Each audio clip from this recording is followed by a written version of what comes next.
Today is National Coming Out Day, an annual celebration of LGBTQ plus identity and a reminder of the ongoing journey toward acceptance and equality and the power of coming out. It's a day that is undoubtedly meaningful to our next guest. Lieutenant Colonel Bree Fram is the highest ranking out active duty transgender officer in the U.S. Department of Defense. She's an astronautical engineer in the United States Space Force and currently works at the Pentagon developing space acquisition policy. Bree also co-leads the Department of the Air Force LGBTQ+ initiatives team, which eliminates barriers to LGBTQ+ service. We're thrilled to have Bree join us today to talk about trans rights under attack across society and the importance of inclusion in the military, the business world, and beyond. Bree joins Terry Burns, investor, board member, and co-chair of Fortune's Brainstorm Tech for today's conversation. Please welcome them to the stage.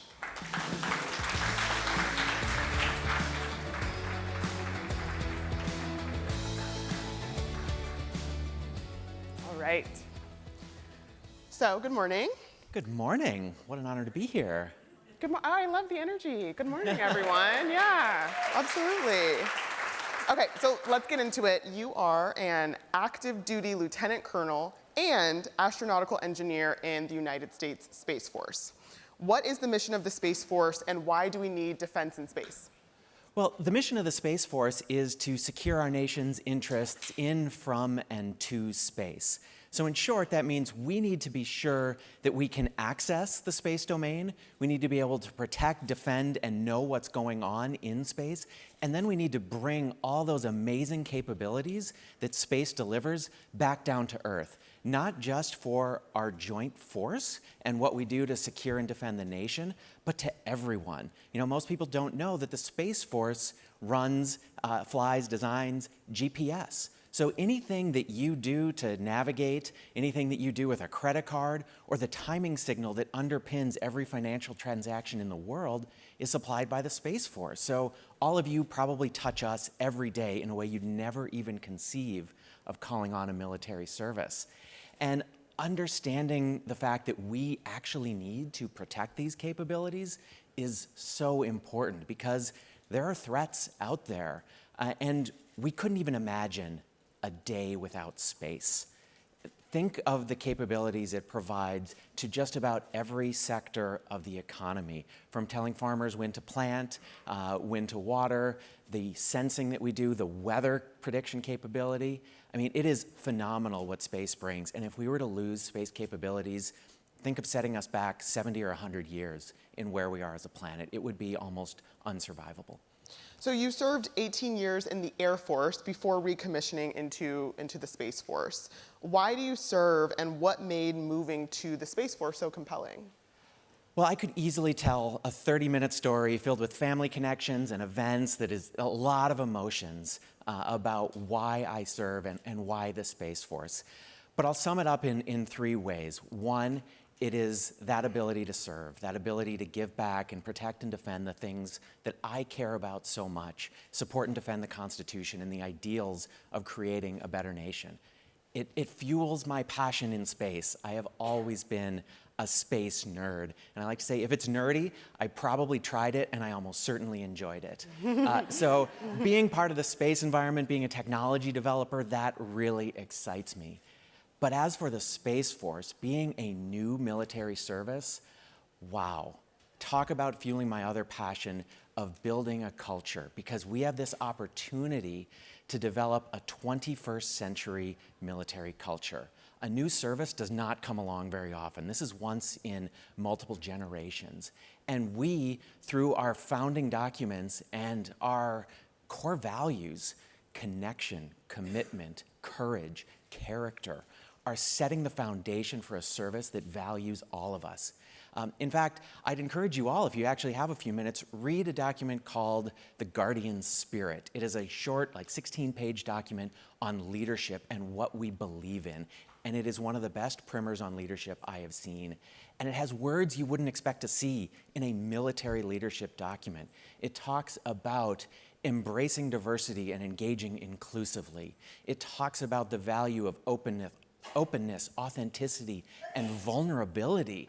I mean, vulnerability in a military leadership document, that's wild to think of. But vulnerability, the ability to show ourselves that we're human, is that opening to connection. And embracing that connection with our teams makes us all better. So I could not be more excited than to be part of the Space Force and the culture that we are building. That's awesome. And to that point and that spirit, vulnerability, openness, diversity, inclusion, today's National Coming Out Day, you have said before, quote, "It took me a long time to get to the point of this is who I am." So I want to ask you, what gave you the courage to come out into your full self and tell the world who you are? Well, my journey to authenticity was a long one, and for most of my military career, I was prohibited by policy from coming out, from in fact even letting a word slip that might get to the wrong ear that I was trans. Because if it did, I could have lost my career for something that had absolutely nothing to do with my ability to serve. But still, when that moment came, when I could come out, I was afraid. I didn't know what the reaction was going to be when that message got out into the world. And it took a lot, because when the Secretary of Defense in 2016 finished speaking to say trans people can now serve openly, I had a Facebook message ready to go to the world and a letter to go to my colleagues. And once I got up the courage to hit post, to hit send, I ran away. I went and found the gym underneath the Pentagon, got on the elliptical machine, and I went nowhere, faster than I'd ever gone anywhere in my life, with all the nervous energy I had. But eventually, I did have to go back to work, and I sat down at my desk, and one by one, my colleagues walked over to me, shook my hand, and said, "It's an honor to serve with you." And I was floored.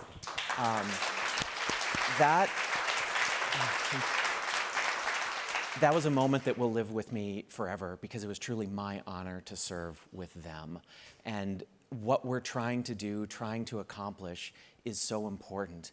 But still, that courage to come out is something that everyone has to face. And for anyone on National Coming Out Day, coming out is not a single event. It is a process. It is something people do over and over again, with the picture that sits on their desk of their family, or talking about the pronouns of their spouse. It is something that happens again and again, and you always have to do that risk management to think through that process of, am I going to be okay if I come out in this situation? So for me, a lot of it was, if not me, then who?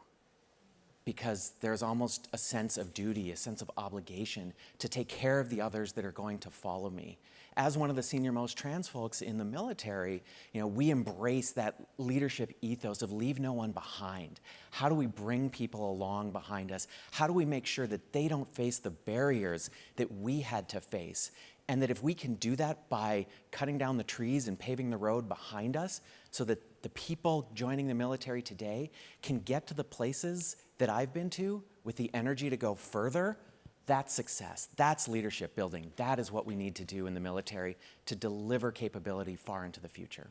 Absolutely, and your point around the act of coming out as a continual act throughout one's life really resonates with me. My partner is non-binary, and I think a lot about when and how it is okay to sort of share that information. So that is really resonant. In just a moment, I want to open up questions to the audience, but first, I want to lean a little bit more into some of the barriers and challenges that still remain today. What are some of the challenges that remain specifically for transgender service members in the military? Well, I think one of the biggest barriers that is out there are the stereotypes of who trans people are, and who trans people in the military are is an even wilder and more outlandish stereotype. The concept of people like me is that we're weeping messes who could never return fire from our foxhole because we're too busy thinking about what we're going to wear that night, or our gender identity, or that transgender men are steroidal rage monsters. They're going to charge at the hill at the wrong place and get everyone killed. And nothing could be further from the truth. But even at a more mundane level, I had a boss who I worked for about 6 months after coming out, and he retired, but before he did, he called me into his office and said that I broke his stereotype of who a trans person was just by showing up to work every day.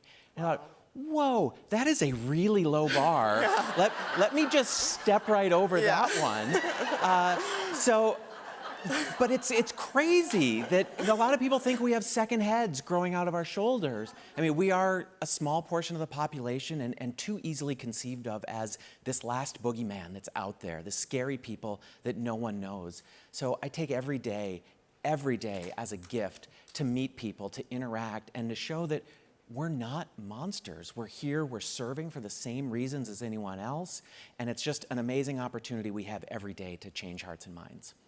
Do we have any questions from the audience? Any questions? I'm curious to know a little bit more about, of course, inclusion in the military, which is super important, and this is Fortune's Most Powerful Women. So how do you think about the importance of inclusion, not just in the military, but in business as well? So inclusion is a national security imperative. We fight today, and we are going to fight in the future using brain power. And if that brain, who's going to revolutionize the way we fight in space, we fight in cyber, just happens to be in a trans body, you should want them all serving alongside me. And for your organizations, it's the same way. Those perspectives that we get from a diverse set of individuals, it's been talked about on stage a lot regarding the science behind high-performing teams. We need those perspectives. But it's inclusion that actually drives that. Because you can bring people in, and if they don't feel safe to speak up, if they don't feel safe to bring their full selves to work, you're not going to get the value of the diversity. So for us, it is absolutely critical to drive our future success as an organization and potentially on the battlefield. And I think it's the same way for all of you, because we can't leave that talent that is going to revolutionize the way we do business behind. I think we have a question right here. Hi, my name is Beth DePaula with Eurofins Scientific. I just want to say thank you for being you and for your role model leadership and for your service.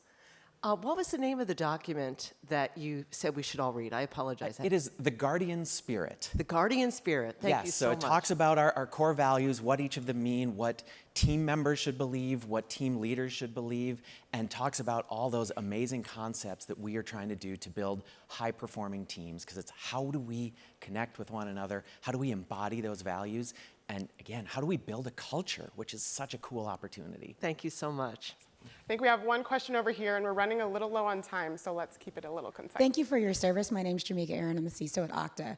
I wouldn't be a CISO without my friend Joan, whom I've shared this story with a little bit. My question to you is, what can we do to help continue to push your message forward and support you while you are in service? So one of the things I think all of us can do is tell stories, share with people that you know LGBTQ individuals, and highlight them in your companies, in the work that you do, because representation truly does matter.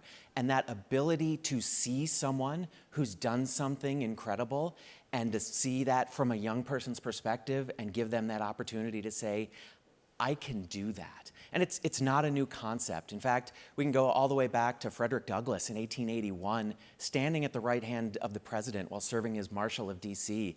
And he remarked about how valuable that was, how not even the hoary locks of time could remove that image from people's minds and give something that people can strive to.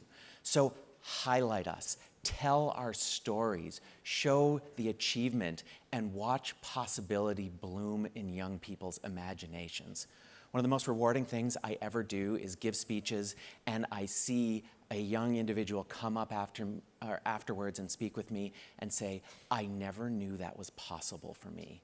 And that touches me, because it's amazing to see that open up for someone. Lieutenant Colonel, thank you so much for your service. It's been an absolute pleasure. It has been so much fun. Thanks for having me.